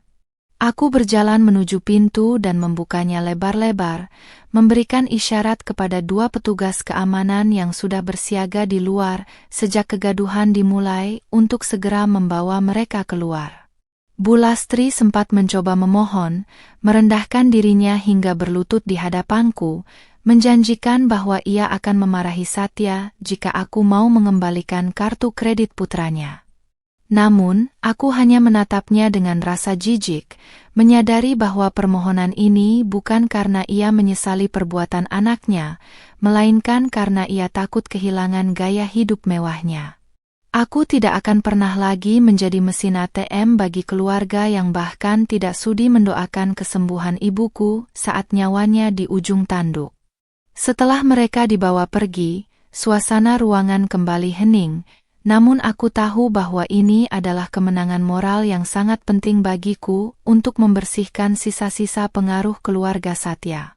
Aku kembali ke sisi ibu, menggenggam tangannya yang mulai merespons dengan remasan kecil, seolah ia pun merasakan beban yang baru saja kulepaskan dari pundak kami. Aku menyadari bahwa pengkhianatan Satya bukan hanya kesalahannya sendiri, tapi juga hasil dari didikan ibunya yang selalu menganggap harta menantu adalah milik keluarga mereka sepenuhnya. Dengan memutus rantai ini, aku tidak hanya menyelamatkan finansialku, tapi juga menyelamatkan harga diri garis keturunan ayahku dari parasit yang tidak tahu malu. Aku bercermin sebentar di wastafel ruang VVIP, merapikan sedikit lipstik nude yang kukenakan agar penampilanku tetap terlihat prima dan profesional meski baru saja menghadapi drama keluarga yang memuakkan. Sebagai wanita muda berusia 25 tahun, aku merasa telah melalui ujian hidup yang setara dengan mereka yang berusia 2 kali lipat dariku, namun itu justru menjadikanku wanita yang lebih tangguh. Kecantikanku bukan lagi sebuah kerentanan, melainkan senjata yang kugunakan untuk menunjukkan bahwa aku bisa berkuasa dengan cara yang elegan dan tanpa kekerasan fisik. Aku adalah Naila, dan aku bangga karena telah berani berkata cukup pada ketidakadilan yang dibungkus dengan embel-embel bakti kepada suami dan mertua. Siang harinya, asistenku kembali membawa kabar bahwa Satya mencoba mendatangi rumah Bu Lastri hanya untuk mendapati bahwa rumah itu sedang dalam proses penyitaan, membuatnya semakin terpojok tanpa tempat bernaung. Ia sekarang benar-benar kehilangan segalanya. Istri yang mencintainya, harta yang ia curi, kekasih yang mengkhianatinya, dan kini rumah orang tuanya sendiri. Semua itu terjadi karena satu kalimat kasar yang ia ucapkan di depan ruang Icu, sebuah kalimat yang memicu badai yang tak pernah ia bayangkan akan menghancurkan seluruh dunianya dalam semalam. Karma tidak pernah salah alamat, dan baginya, karma datang dalam bentuk istri yang selama ini ia remehkan sebagai wanita lemah yang hanya bisa berdandan cantik. Aku menutup tirai jendela saat senja mulai turun, merasa puas dengan kemajuan rencana balas dendamku yang berjalan sangat mulus dan sangat terukur tanpa ada celah hukum bagi mereka untuk membalas. Besok adalah hari di mana sidang perdana perceraian dan pelaporan pidana akan dimulai, dan aku sudah menyiapkan diri untuk tampil sebagai pemenang yang sah dan berdaulat. Aku mencium kening ibu sekali lagi, membisikkan bahwa sebentar lagi kami benar-benar akan memulai hidup baru yang bersih dari orang-orang toksik seperti mereka. Pembalasan ini hampir mencapai puncaknya, dan aku akan memastikan Satya melihatku berdiri di atas tahtaku sementara ia merangkak di debu kehancurannya sendiri. 3 hari setelah kejadian di rumah sakit, aku memutuskan untuk pulang ke rumah kami, atau lebih tepatnya, rumahku, untuk mengambil beberapa dokumen asli yang tertinggal. Aku sengaja menginstruksikan penjaga gerbang untuk membiarkan Satya masuk hanya untuk sore ini saja, sebuah jebakan yang kusiapkan sebagai panggung terakhir sebelum kami benar-benar berakhir di pengadilan. Aku duduk di meja makan kayu jati yang besar, tempat di mana biasanya aku melayaninya dengan sabar, namun kini aku duduk di kursi utama dengan tumpukan berkas hukum di depanku. Aku mengenakan pashmina hitam yang elegan dan gamis yang membentuk siluet tubuhku dengan tegas, memancarkan aura dingin yang tak tersentuh oleh siapapun. Pintu depan terbuka, dan Satya melangkah masuk dengan penampilan yang sangat kontras dengan pria yang kukenal. Kemejanya kusut, wajahnya ditumbuhi janggut tipis yang tidak terawat, dan matanya terlihat cekung karena kurang tidur. Begitu melihatku duduk tenang di meja makan, ia mencoba memasang wajah garang, namun langkah kakinya yang ragu membocorkan ketakutan yang sedang berkecamuk di dalam hatinya. Ia mendekat, mencoba menggebrak meja untuk menunjukkan dominasi terakhirnya, namun tangannya berhenti di udara saat melihat map merah berlogo kepolisian yang sengaja kuletakkan paling atas. Aku tidak bergerak sedikit pun, hanya menatapnya dengan tatapan meremehkan yang seolah menelanjangi semua kebohongannya selama ini. Duduk, Satya. Ada beberapa hal yang harus kita selesaikan sebelum polisi menjemputmu untuk dimintai keterangan lebih lanjut soal penggelapan dana perusahaan, ucapku dengan suara yang sangat tenang namun penuh otoritas. Satya terkesiap. Ia menarik kursi di hadapanku dan terduduk dengan lemas. Keberaniannya menciut seketika mendengar kata polisi keluar dari mulut istri yang dulu ia pikir bisa ia kendalikan hanya dengan bentakan. Ia mencoba membuka mulut untuk membela diri, namun aku segera mengangkat tangan, memberinya isyarat untuk diam karena aku tidak ingin membuang waktu mendengarkan omong kosongnya lagi. Meja makan ini, yang dulu menjadi saksi pengabdianku, kini berubah menjadi meja hijau di mana aku adalah hakim atas segala dosa-dosanya. Aku mendorong selembar kertas hasil audit forensik yang menunjukkan aliran dana sebesar 2 miliar rupiah yang ia pindahkan ke rekening perusahaan cangkang atas namanya sendiri. Satya menatap kertas itu dengan tangan gemetar.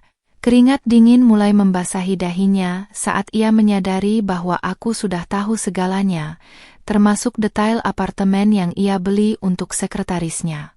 Aku memberitahunya bahwa wanita itu sudah memberikan kesaksian tertulis sebagai imbalan agar aku tidak menuntutnya secara perdata, sebuah fakta yang membuatnya semakin merasa terpojok dan dikhianati.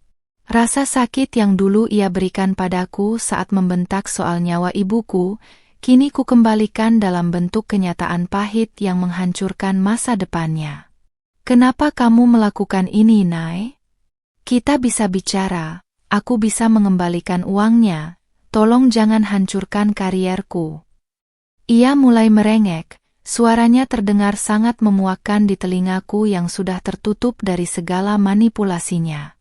Aku tertawa kecil, sebuah tawa yang dingin dan menusuk, sambil bertanya balik apakah ia memikirkan karir atau nyawa saat ia menolak membiayai operasi darurat ibuku tempo hari.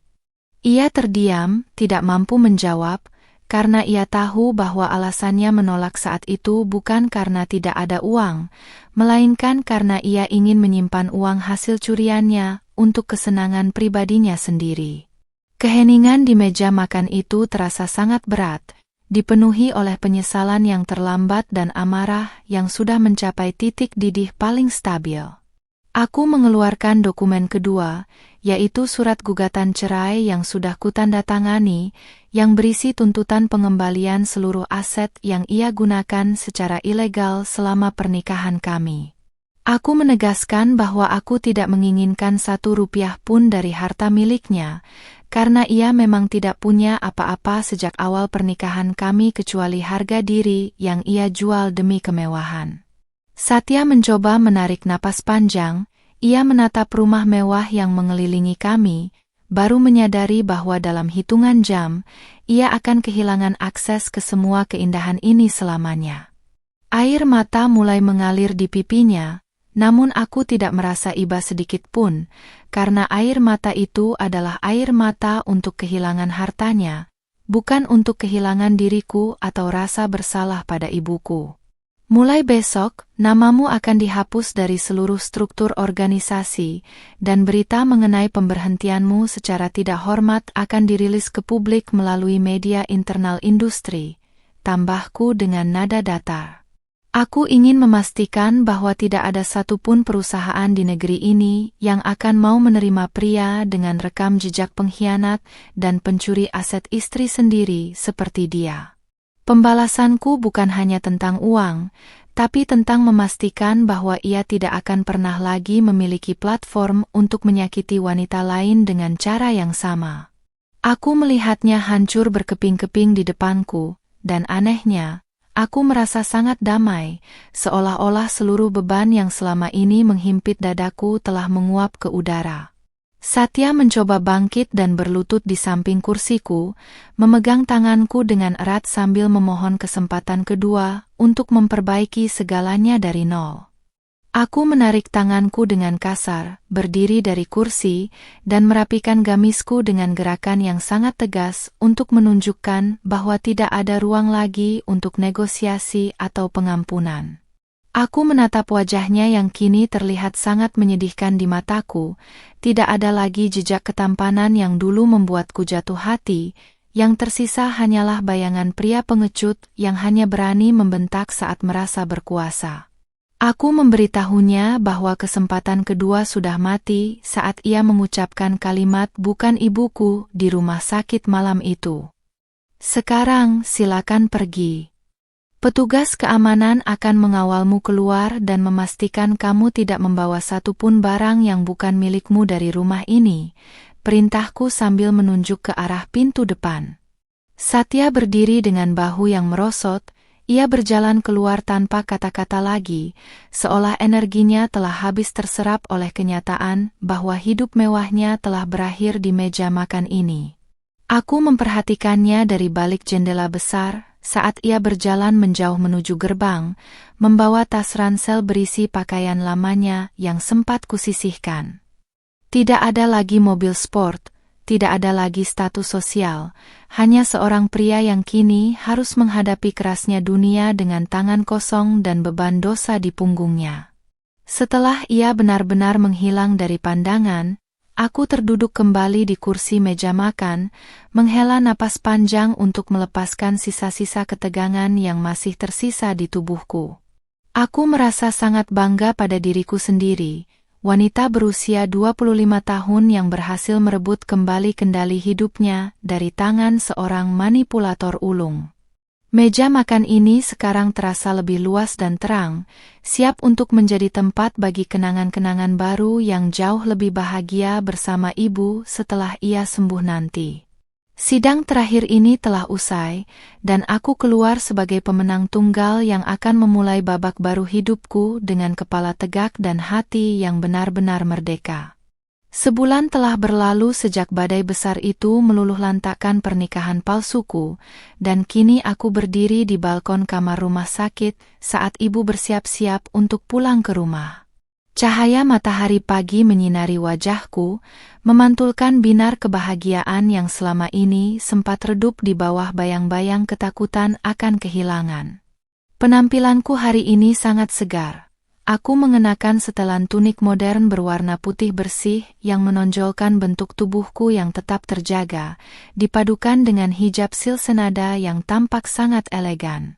Aku menatap pantulan diriku di kaca jendela, menyadari bahwa wanita berusia 25 tahun yang kulihat sekarang adalah versi terbaik dari diriku yang pernah ada. Beban berat itu telah hilang, digantikan oleh kemandirian yang membuatku merasa bisa menaklukkan dunia dengan tanganku sendiri. Ibu sudah bisa berjalan meskipun perlahan, dan senyumnya tidak pernah luntur sejak ia mengetahui bahwa semua urusan dengan Satya telah selesai di atas kertas secara hukum. Pak Baskoro baru saja meneleponku untuk mengabarkan bahwa Satya kini resmi mendekam di sel tahanan sementara sambil menunggu persidangan atas kasus penggelapan dana dan pemalsuan dokumen. Tidak ada lagi pesan ancaman atau permohonan yang mengganggu ponselku, karena semua akses komunikasinya telah dibatasi oleh pihak berwenang. Aku merasa keadilan benar-benar telah ditegakkan, bukan hanya untuk uang yang ia curi, tapi untuk harga diri ibu yang sempat ia injak-injak dengan sangat kejam. Kemenangan ini terasa begitu manis karena aku meraihnya tanpa harus merendahkan diriku ke level yang sama rendahnya dengan dia. Di kantor, posisiku sebagai pemilik tunggal kini dihormati lebih dari sebelumnya setelah aku melakukan perombakan besar-besaran pada jajaran manajemen yang dulu merupakan kaki tangan Satya. Para staf melihatku bukan lagi sebagai istri direktur yang hanya datang sebagai pajangan, melainkan sebagai pemimpin visioner yang tegas namun tetap memiliki hati nurani. Aku mengubah kebijakan perusahaan, menyisihkan sebagian keuntungan untuk yayasan kesehatan yang membantu biaya operasi bagi lansia yang kurang mampu. Aku ingin kejadian yang menimpa ibuku menjadi pelajaran bagi banyak orang, bahwa tidak boleh ada nyawa yang terancam hanya karena masalah biaya atau ketidakpedulian keluarga. Bisnisku berkembang pesat, dan kecantikanku kini menjadi simbol keberdayaan wanita muda Indonesia di kancah profesional. Sore ini, aku membawa ibu pulang ke rumah kami yang baru, sebuah rumah minimalis modern yang lebih hangat dan penuh dengan tanaman hijau, jauh dari kenangan pahit di rumah lama. Aku sengaja menjual rumah yang dulu aku tempati bersama Satya, karena aku tidak ingin ada sisa-sisa energinya yang tertinggal di dalam hidupku yang baru. Di ruang tamu yang luas, aku menyiapkan teh melati kesukaan ibu, sambil kami berbincang tentang rencana liburan singkat ke Bali untuk merayakan kesembuhannya total. Ibu membelai hijabku dengan sayang, matanya berkaca-kaca penuh haru melihat putrinya yang dulu tampak rapuh kini telah menjadi wanita yang sangat tangguh. Kami tertawa bersama, sebuah tawa lepas yang sudah bertahun-tahun tidak pernah terdengar di antara kami berdua. Kabar tentang Satya kembali terdengar melalui salah satu staf lamaku. Konon, ibunya, Bu Lastri, kini harus bekerja sebagai buruh cuci di kampung karena semua asetnya telah disita. Aku tidak merasa senang atas penderitaannya, namun aku merasa bahwa itulah konsekuensi dari keserakahan yang selama ini mereka pupuk bersama-sama. Mereka harus belajar bahwa menghargai orang lain adalah kunci dari keberkahan hidup, dan mereka baru menyadarinya saat semuanya sudah terlambat. Aku mengirimkan sedikit bantuan melalui pihak ketiga untuk biaya pengobatan ringan ibunya, bukan karena aku masih peduli pada mereka, tapi karena aku ingin tetap menjaga sisi kemanusiaanku. Aku tidak ingin dendam mengubahku menjadi orang yang pahit dan penuh kebencian seperti mereka dulu. Malam harinya, aku duduk sendirian di perpustakaan rumah baruku, membuka-buka kembali album foto masa kecilku bersama ayah dan ibu sebelum Satya datang merusak segalanya. Aku merasa ayah pasti bangga padaku jika ia masih ada di sini melihat bagaimana aku mempertahankan warisannya dengan sangat gigih. Aku menyadari bahwa usia 25 tahun adalah usia di mana aku benar-benar lahir kembali sebagai wanita yang bebas menentukan arah langkahnya sendiri. Tidak ada lagi laki-laki yang akan mengatur cara berpakaianku, mengatur keuanganku, atau membentakku saat aku sedang berduka demi egonya sendiri. Kebebasan ini adalah harta paling berharga yang pernah kumiliki, lebih mahal daripada seluruh saldo di rekening bankku. Aku mulai aktif di media sosial untuk berbagi kisah perjalananku secara anonim, dan tak disangka, banyak wanita lain yang merasa terinspirasi oleh keberanianku untuk melawan penindasan domestik. Aku menggunakan kecantikan dan gaya hidupku yang tertata sebagai media untuk menunjukkan bahwa wanita berhijab bisa tetap modis, tetap body goals, namun memiliki otak yang cerdas untuk melindungi dirinya. Banyak yang bertanya bagaimana cara menyiapkan balasan yang elegan tanpa harus mengamuk secara membabi buta di depan umum. Aku selalu menjawab bahwa balas dendam terbaik adalah dengan menjadi jauh lebih sukses dan lebih bahagia daripada saat kita masih bersama mereka yang menyakiti kita. Minggu depan, sidang cerai terakhirku akan diputus secara resmi oleh pengadilan, dan aku sudah menyiapkan diri untuk merayakannya dengan mengadakan syukuran kecil bersama anak yatim. Aku ingin membasuh semua sisa kepedihan ini dengan doa-doa tulus dari mereka yang membutuhkan, agar langkahku ke depan selalu diberkahi oleh Tuhan. Satya hanyalah sebuah bab gelap dalam buku hidupku yang sangat panjang, dan kini aku sudah siap untuk membalik halaman tersebut dan menulis bab baru yang penuh cahaya. Aku tidak menutup hati untuk masa depan, namun kali ini, siapapun yang ingin masuk ke hidupku harus melewati standar yang sangat tinggi dan menghormati ibuku seperti ibunya sendiri. Aku berdiri di depan cermin besar sekali lagi sebelum tidur, memperhatikan setiap detail wajahku yang tetap imut namun kini memiliki sorot mata yang penuh dengan kebijaksanaan. Aku bangga dengan setiap keputusan yang kuambil, mulai dari diam di rumah sakit hingga menarik seluruh fasilitas Satya tanpa sisa di meja makan itu. Aku adalah Naila, seorang penyintas, seorang pejuang dan sekarang adalah seorang pemenang yang sesungguhnya. Tubuhku, hidupku, dan hartaku adalah kedaulatanku sendiri yang tidak akan pernah lagi kuserahkan kepada pria yang tidak pantas mendapatkannya.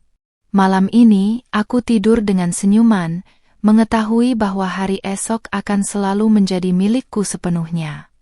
Saat lampu kamarku padamkan, aku merasakan kedamaian yang luar biasa meresap ke dalam jiwaku, sebuah ketenangan yang hanya bisa didapatkan setelah badai benar-benar usai. Ibuku aman, perusahaanku stabil, dan harga diriku telah kembali tegak berdiri di tempatnya yang paling tinggi. Perjalanan ini memang pahit pada awalnya, namun akhir ceritanya sungguh luar biasa indah karena aku memilih untuk tidak menyerah pada keadaan. Bukan ibuku. Bentakan itu kini hanya menjadi pengingat tentang betapa jauhnya aku telah melangkah dari titik kehancuran menuju puncak kejayaan. Aku telah menyiapkan balasan, dan dunia telah melihat bahwa keadilan selalu memihak pada mereka yang berani bersuara dan berjuang dengan cara yang paling terhormat.